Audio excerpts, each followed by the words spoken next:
Training is good. We've loaded up quite a bit and just getting ready to open up this weekend in the 100, so we should see where things are. How do you assess your preparations so far for 2012 with less than 100 days to go now? Just taking it week by week, focusing on what's important for right now. It's staying healthy, keeping my body together, but also making sure that I peak at the right time in order to give my best performance. Are you planning to double up? As of now, yes. Okay. The world in that sounds very coy. Excuse me? That sounds quite coy. Like to double up? Yeah. Well, right now my main focus is the 100. My coach obviously wants me to run the 200 because he feels, I can run a good one. So we'll assess training. We're training for both.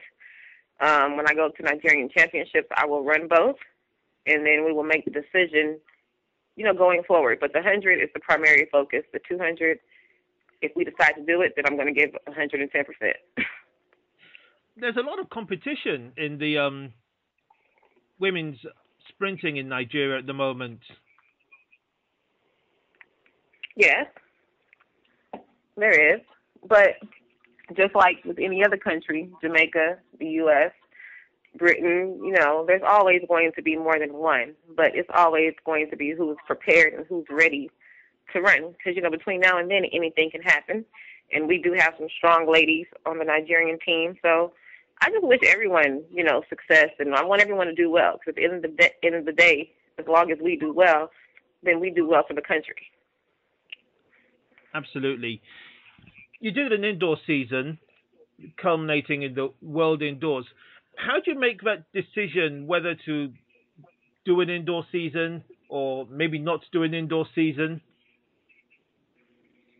With switching coaches and going back to my old coach, Garfield Ellenwood, we decided, go ahead and run indoors because it's preparation for outdoors. For me, it was, working on my block start, working on, different things, drive phase, transition, but all to get, the first 60 down in order to move forward.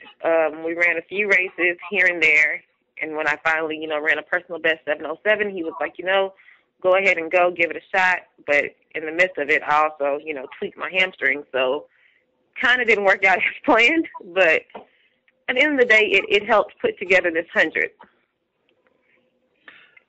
Okay. When you're now, let me put it another way. What's the difference between, building up to an Olympics and building up to All Africa Games, for instance?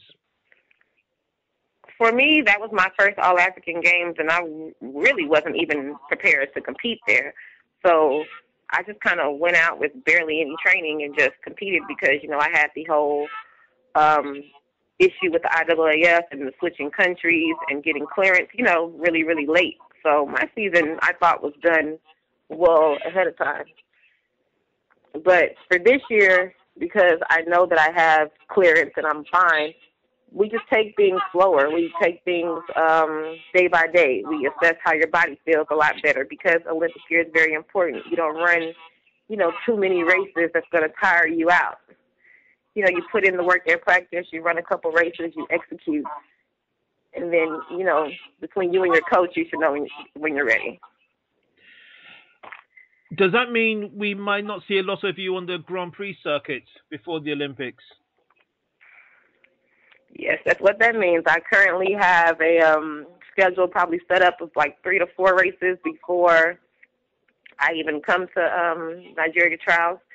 And then I will assess if I need any more fine-tuning races in between. Maybe a few, but not too many. What do you see as your, and this is kind of asking you to maybe assess yourself, what do you see as your strength as a sprinter? My start. I've been told, I have a good start. I'm very powerful. And for me, that's been one thing.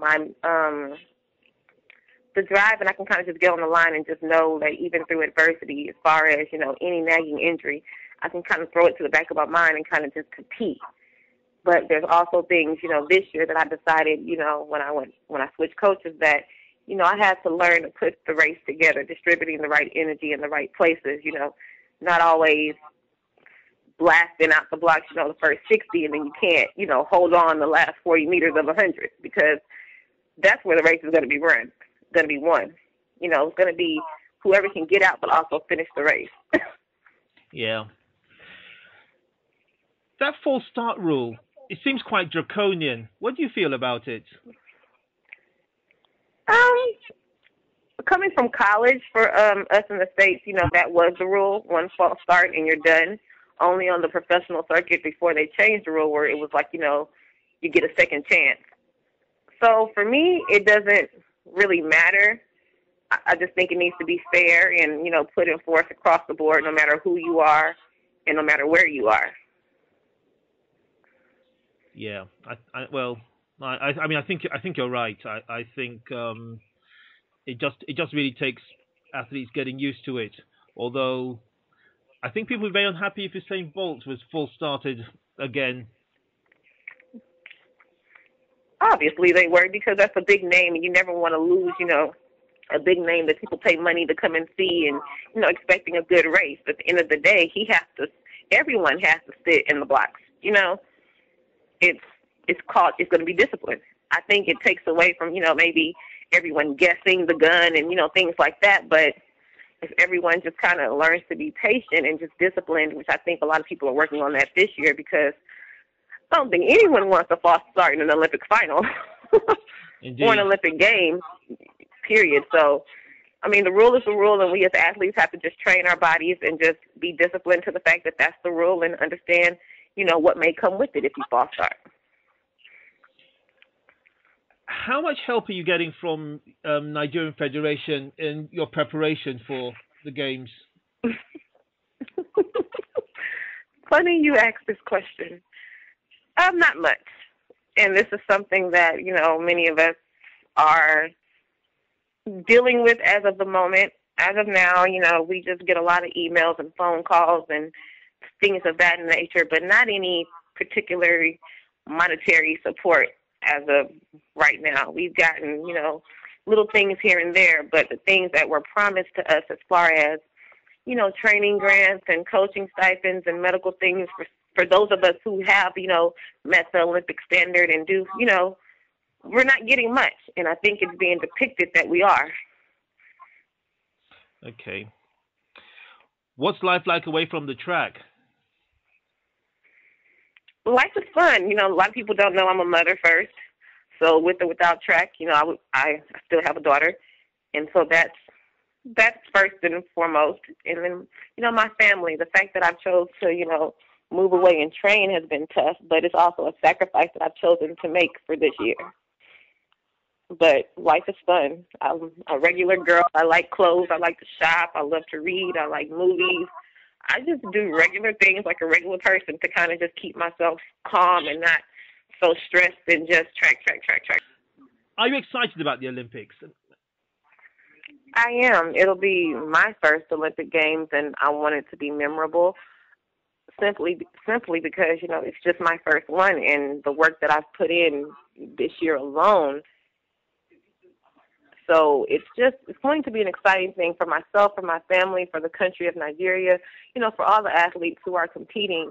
We just want to make sure that we're there to give, our best effort for what we can do. I think the country, with it being in London, a lot of people are expecting greatness from Nigeria, and that's fine.